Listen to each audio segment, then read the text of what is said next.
Okay, I made a mistake. The mistake was when it got to the bandit leader here.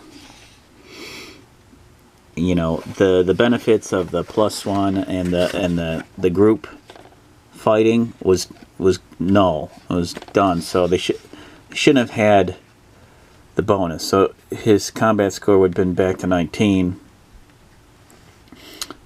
Endurance 21. Hers would be to 21, or no, just to 20, because of her quarterstaff bonus, but no endurance bonus, so she would have had less hit points than that. But I will say they still would have survived the encounter, and they would have taken more damage, and it's still pretty close with a 0. And the only thing with that was it would have been a -1. It would have been 19 minus 20 over here. It would have been 20 minus 20 there for a 0 combat ratio with Storm Sparrow. And with Night Fox, it would have been 19 minus 20. It would have been a -1.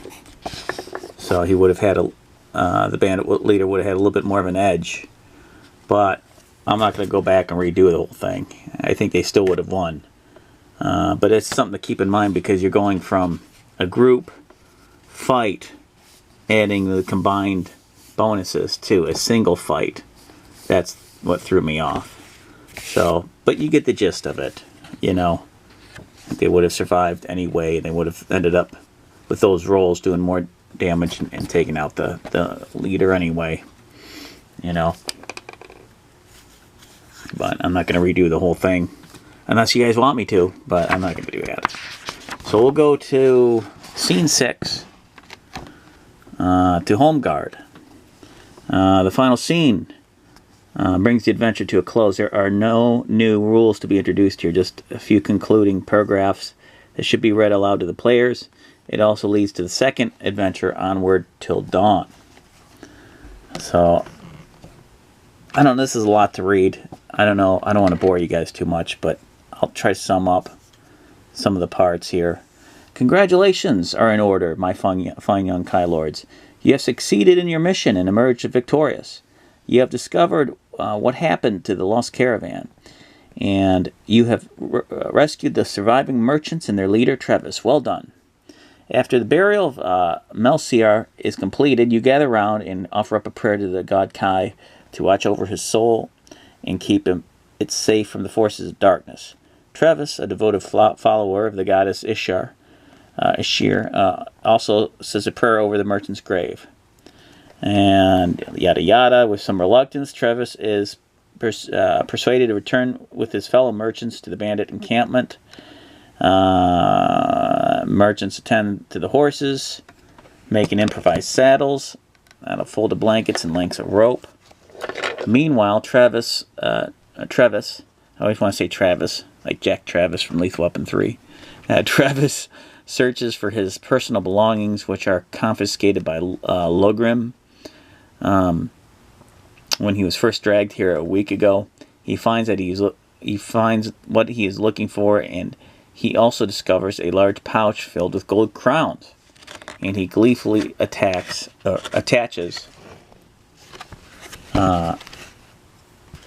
to his belt.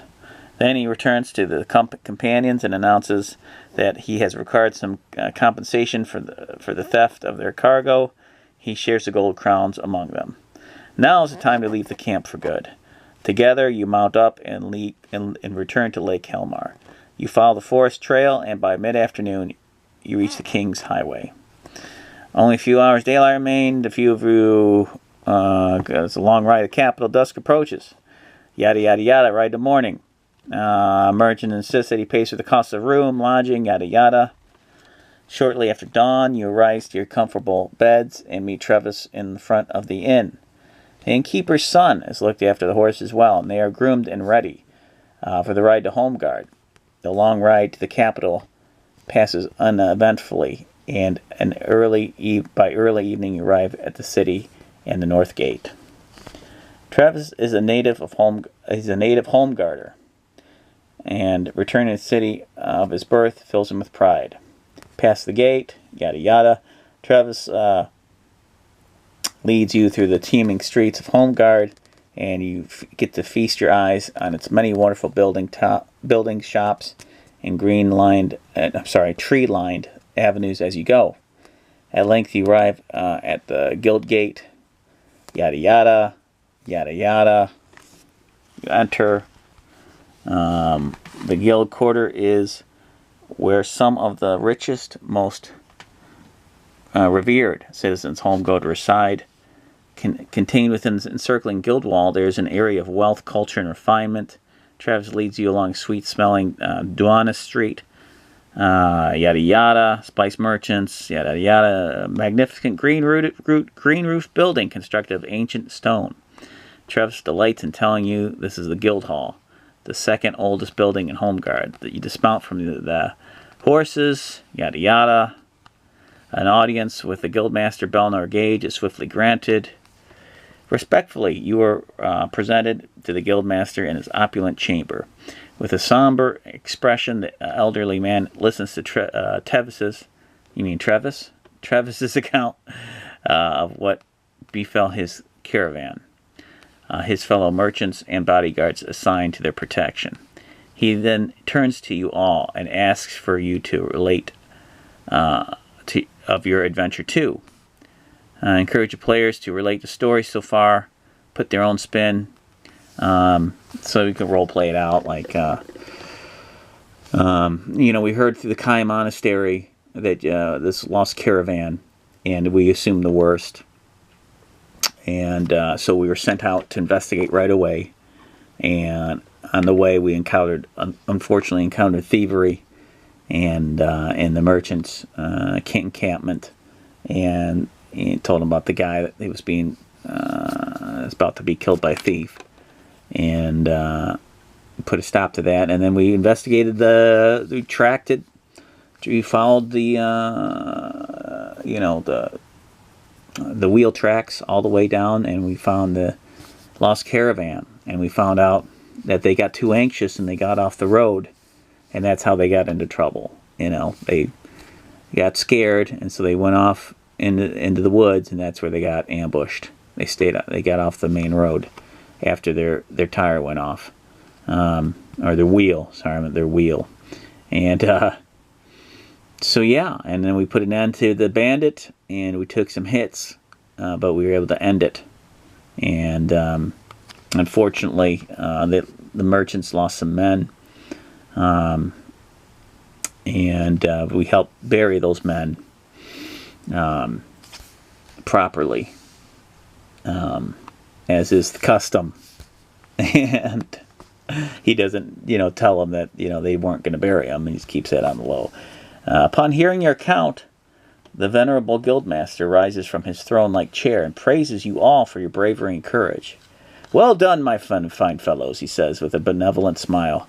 "You have served us with great distinction. Your order should be rightly proud of when they hear your achievement." The guildmaster makes provision to retrieve Travis's cargo from the bandit encampment and bring it back to Homeguard. The master trader is overjoyed to hear this, and he offers the guildmaster his heartfelt thanks. You're invited to spend the night at the guild hall, sample many of the luxuries it has to offer. Fine food, vintage wine, and a recital by royal court musicians make it especially enjoyable time for you all. Over the course of the evening, you discuss plans for your return to the Kai Monastery tomorrow. You agree to rise early and leave Guild Hall at the first light. It's a sensible schedule, but things do not work out quite as you planned. Something happens on your way back to the Kai Monastery. Something that brings you into contact with an ancient evil that has awoken from a long and restless sleep. To discover the nature of this ancient evil and how the players must overcome it, turn to the page and read the second introductory adventure, the Lone Wolf adventure game, Onward Till Morning. The rewards of success. Congratulations, you've completed the introductory adventure. Seeing your characters grow and changes. They become more experienced completing the Lost Caravan. Players can now advance to rank 6. They should mark this proudly on their action chart. In addition to any new items, equipment the players have gained during their travels, they're now entitled to a new Kai, choose a new Kai discipline. Allow each player to look at their list of Kai disciplines. On page 37, choose a new one to learn. Some of your players may have already decided which new discipline they want. Finally, commend the players for surviving the adventure. They are no longer initiates. They are now Kai aspirants. That's another new word I just learned. All right, good. So yeah, now they've already leveled up previously, so I'll probably just keep that. Although I don't think she's leveled up, but I know Night Fox definitely has. So I might just add. Oh well, maybe it's not on this sheet. I didn't do it on the combat sheet, but I know that they leveled up previously and I reset it, so I might just keep those previous skills, but we'll see. You know, and the footnotes about, you know, role-playing Trevis, you know. Middle-aged man tends towards being gruff in his dealings with people. He lends his fellow caravan merchants with stern discipline and fair treatment. Character advancement. Having your players advance their Kai Lords at the end of the Lost Caravan is a perfect opportunity for you to help them make their characters more theirs in a way. Be part of the process, sharing your books and making suggestions of which character might do to improve their performance. And echo the role-playing during the scenario. Previous describing combat. Keep the action of the battle scene exciting. You'll need to spice things up through descriptive imagery. Again, sensory details, what I always say. If the hero suffers damage, describe the attack, which I was doing. Tactics. The fight could be lethal for the Kai Lords if they do not approach it intelligently. There have been opportunities for the players to acquire some extra equipment for the characters, like those arrows, such as the bow and arrows from one of the bodyguards in the previous scene. You know, some might be better serving fighting at range, some at close melee combat. Positioning, attacking from higher ground, and other smart choices in battle will serve the players well. As a narrator, you might want to suggest tactics like this if the players seem lost for ideas. So yeah, some good tips there that are good for general DMing or GMing. Let me know what you guys think. Do you want me to do another adventure? Do you want me to do the part 2? The Onward Till Morning? I have a solo adventure planned for these two. Actually, 3 characters. One involving a barbarian, an ice barbarian that I soloed with a little bit. So maybe I'll do that for the next adventure, since this is solar questing. And just to get away, take a break from this for a little bit. I know this one, yeah, this one has the advanced, I think this has the advanced rules. Let's see, this second adventure uses not exactly the same rules, and we'll recap them to give you a page reference if you need to. If you're comfortable with the rules you've used thus far and fancy trying out some new parts of the game, we'll be introducing the concept of skills and traits from the master level game and sort in some of these box outs. If you're using the ready-made characters, just flip the action charts over to the other side where you'll find the Kai Lord skills and traits listed.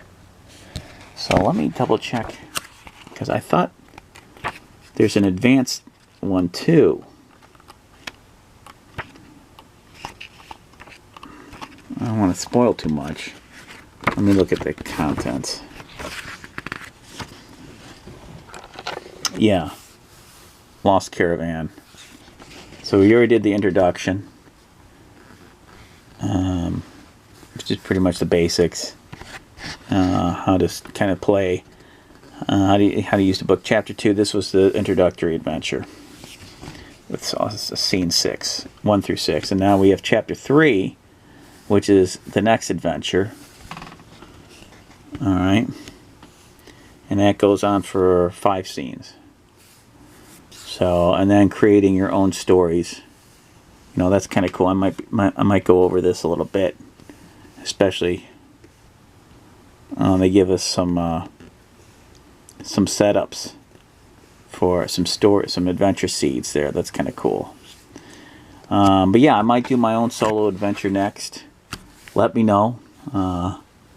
Did you find this interesting? Did you get bored with all the reading? There's a lot of reading. That's why I try to kind of wrap everything up there and give you just the gist of that, because it's a lot.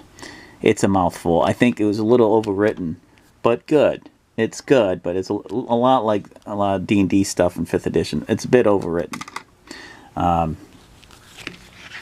What did you think generally? Do you like the system?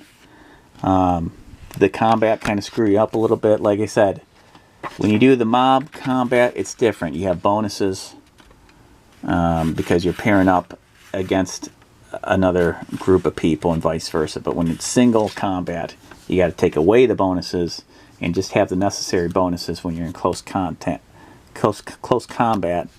and add your weapon melee bonuses that if you have a discipline in them. But yeah, so there you go. Thanks for watching. I know it's been quite a journey. It was fun. Yeah, keep on solo questing.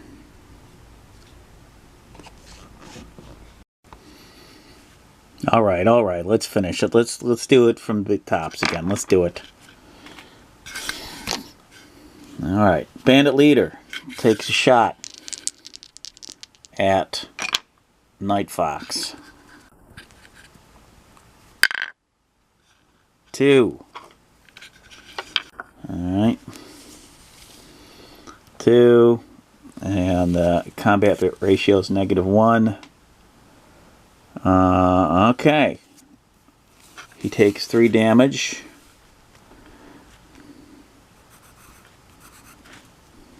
And then our Lone Wolf Fox takes, he takes some damage there. Takes 5.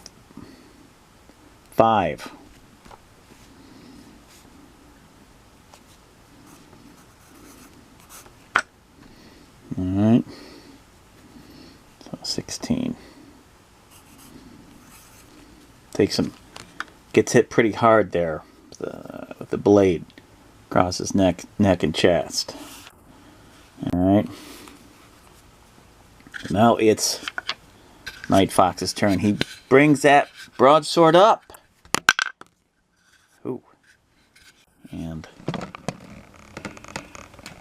then he adds there 5. Okay. That's a -1. 5, -1. 6 to the bandit.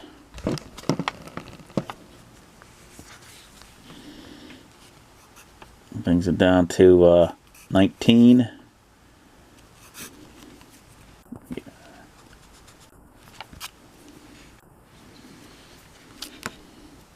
And he gets hit for 3. So he's down to 13. And it crosses the wound on him. Alright, now it's Storm Sparrow. She's going to take a shot. Combat ratio is 0 because she's got that +2. She's got that +2 weapon discipline with their quarterstaff. Here we go. Ooh, that's not very high. 1. So, cross-reference to 1. That is... Enemy takes 3, she takes 5.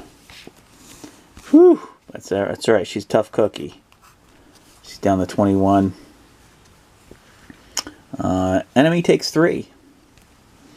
So, 19. 16. He's down to 16. And, yeah, he got bonked on the side of the head. He's going to take a shot at Storm Sparrow.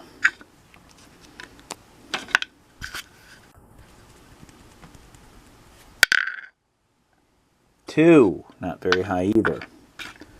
So he's at, that's a 0 again. 2, 4, 4. Even across the board. So he takes 4 damage. Brings him down to 12. He's hurting. And she gets it. Hilt in her stomach there. 17. Alright. So now, Night Fox goes. And he's going to go at the guy's stomach, center of mass. And he gets a 5. A -1 combat ratio. 5. It's -6 to the bandit, bringing him down to 6 hit points. Endurance points, I should say. And he's at 3. So he loses 3. He's down to 10 body points. He's bloodied. He's hurting, but he can still stand and fight. Now he's gonna shoot. I'm trying to remember the turn order. He went against her, then he went. No, she went against him. He went. No, he's going to go against Night Fox. He's going back and forth. He's weaker. 2. And 2, -1 again. He takes 3 damage, so he's down to 3. He's barely standing. But Night Fox takes 5 damage. So he's down to 5. He's just barely, he's standing, but he's wobbling a bit. Blood's all over his, running down his chest, torso, through the armor. Alright. Alright, so here goes. He's going to retaliate. He's going to fight back here. His turn. Alright, Night Fox. He's going for the neck. 7. I think that's going to be it. -1 combat ratio again. Brings us right here. 7. That's how you want to roll high with this in this game. -8. Just more than kills this guy. Takes his neck, just slices it, it hangs open, and he falls. Just trying to grab at his neck. It's now pumping blood. His head's just, you get the point. And our Lone Wolf takes 2. Brings him down to 3 body points. He couldn't take much more of that. So yeah. They still beat him. The odds were in their favor, to be honest. But it's a lot closer of a fight. You know, not too close, but he almost got destroyed. He almost got killed. But yeah, so there you go. That's without the bonuses from the mob attacking and them attacking the mob. So there you go. Keep on solo questing.